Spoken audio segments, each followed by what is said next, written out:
So I'm reading your book a little bit, and thank you for your copy. I got a copy from you.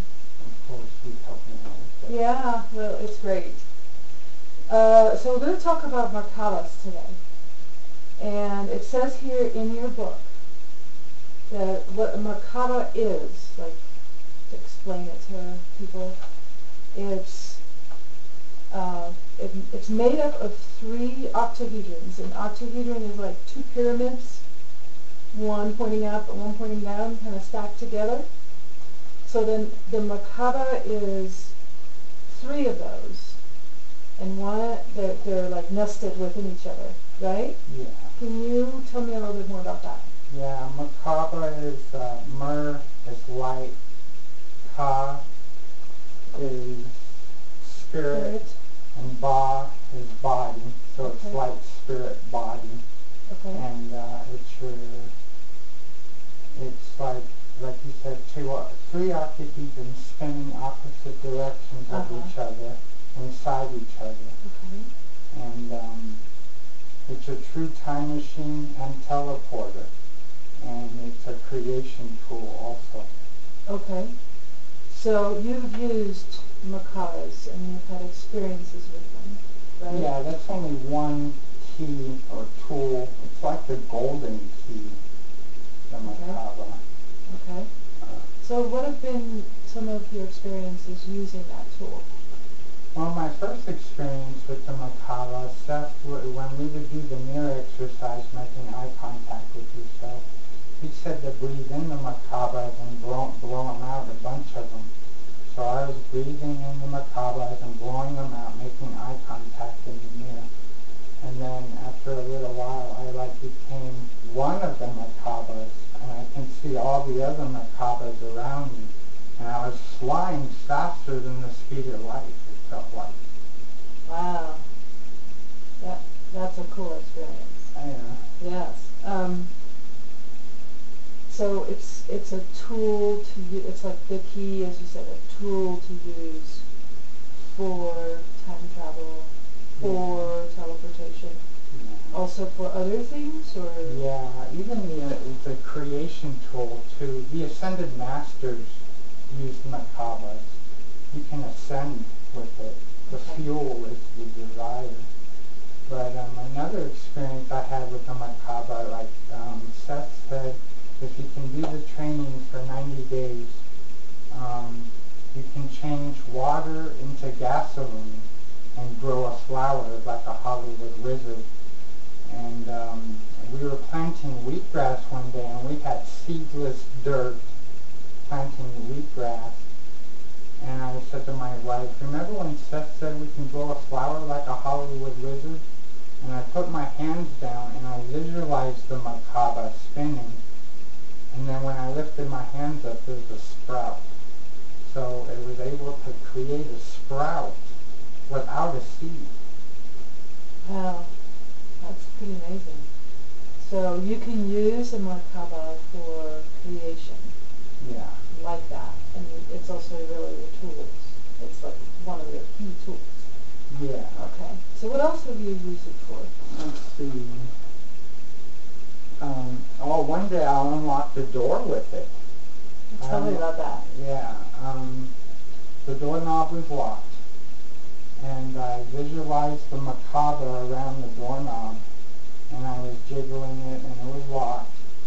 Then I said everything is made of light, and then I visualized the key going into the doorknob, turning it to unlock it, and then I jiggled it a couple more times and went ch-ch, and then it unlocked it, and then the door opened. It's really a key. Yeah, it is a golden key. Awesome. And then you have another example. Yeah. I've been shaving with the same razor for the past 6 months. So I would shave with the razor in the bathtub, and then I visualized the Merkabah running around the razor, and I requested that it resharpens. So I don't know how long it'll keep on resharpening it, but it's been 6 months at least. Okay. So you said you requested it. So can you tell me a little bit about requesting? Yeah, it's a requesting tool. It's not your will that creates. It's you're requesting it. It's a key. Then of course it takes love to turn the key. So you're making the request. Then love comes in there and turns the key for you. Okay. Okay. Well, that's really great. So what I really hear is this is a very useful tool. Yeah.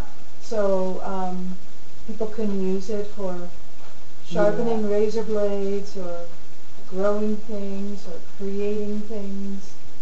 Anything that's of use to them, right? Oh yeah.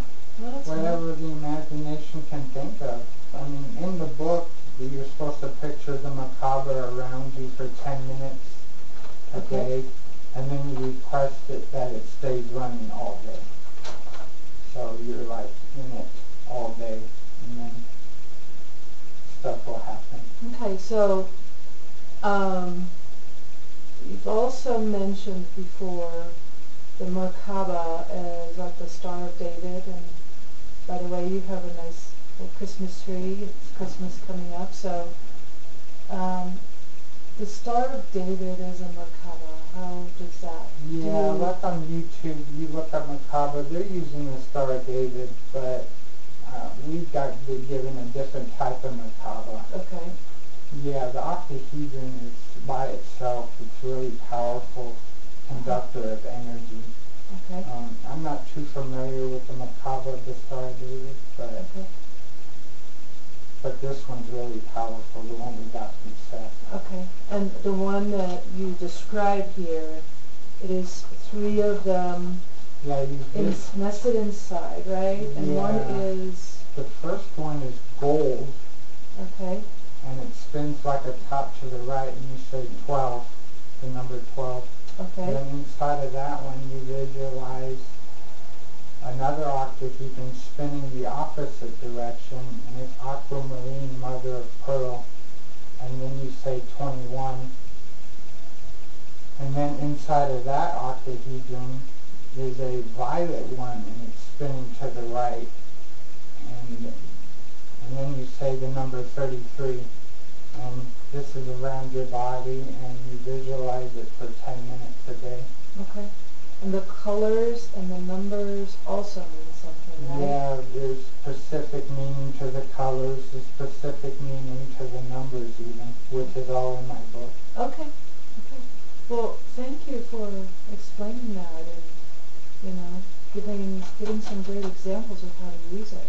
Oh, yeah. I think, people who are interested in, the book, maybe interested in time travel or teleportation, but also interested in, making it a useful tool in their everyday life, it could come in really handy.